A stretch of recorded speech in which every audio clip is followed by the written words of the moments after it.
இன்னைக்கு ஜூன் 27 ரொம்ப முக்கியமான நாள். ஏன் அப்படின்னா 1880ல ஜூன் 27ல ஒரு குழந்தை பிறந்திருக்கு. ஓகே. அவங்களுக்கு கிட்டத்தட்ட ஒரு 1.5 வயசு இருக்கும்போதே அந்த குழந்தைக்கு ஃபீவர் வந்துடுது. ஃபீவர் வந்த உடனே பார்த்தீங்கன்னா உயிரே போயிடும்னு நினைச்சாங்க.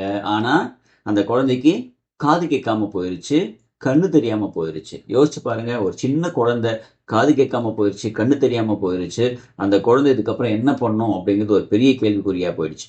அவங்க அம்மா மனம் தளராம அலெக்சாண்டர் கிரகம்பெல்ல போய் பார்க்கறாங்க. ஏன்னா அலெக்சாண்டர் கிரகம்பெல் காது கேட்காத குழந்தைங்களுக்கு கல்வி கொடுக்கறதுக்கான முயற்சியில இருக்காரு அலெக்சாண்டர் கிரகம்பெல்.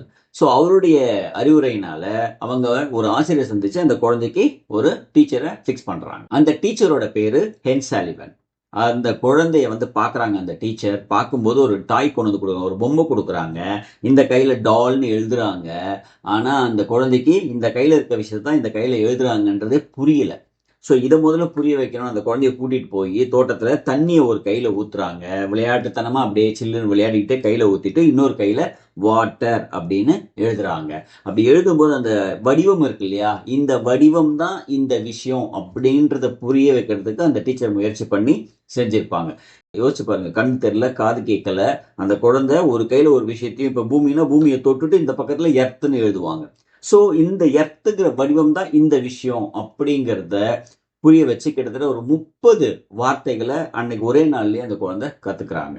இந்த குழந்தைக்கு அந்த டீச்சர் டேண்டோமா மெத்தட், பிரைலி மெத்தட் முறையில சொல்லி கொடுக்க ஆரம்பிக்கிறாங்க. ரொம்ப கஷ்டப்பட்டு சொல்லி தராங்க. இப்போ டேண்டமோ மெத்தட்னா என்னன்னா, தொட்டு பார்த்து உணர்ந்து கத்துக்கிறது. இப்போ ஒரு பேசுறாங்கன்னா அந்த தொண்டையை தொட்டு பார்த்து அந்த வார்த்தை உச்சரிப்பு எப்படி இருக்கும் அப்படின்னு தெரிஞ்சுக்கிட்டு அந்த குழந்தைய பேச வைக்கிறது. யோசிச்சு பாருங்க எவ்வளவு பெரிய விஷயம்னு, இல்லையா?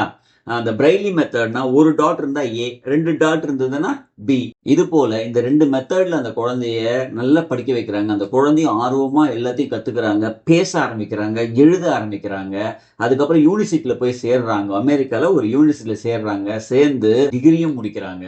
அது மட்டும் இல்லாம இவங்க கிட்டத்தட்ட 4-5 மொழியும் கத்துக்கிறாங்க. கிரீக்கு, லத்தீனு, ஜெர்மன் போன்ற நிறைய 4-5 மொழி கத்துக்கிறாங்க. யோசிச்சு பாருங்க, இன்னைக்கு நம்ம கத்துக்கிறதே பெரிய கஷ்டமா இருக்கு 2 மொழிக்கு மேல.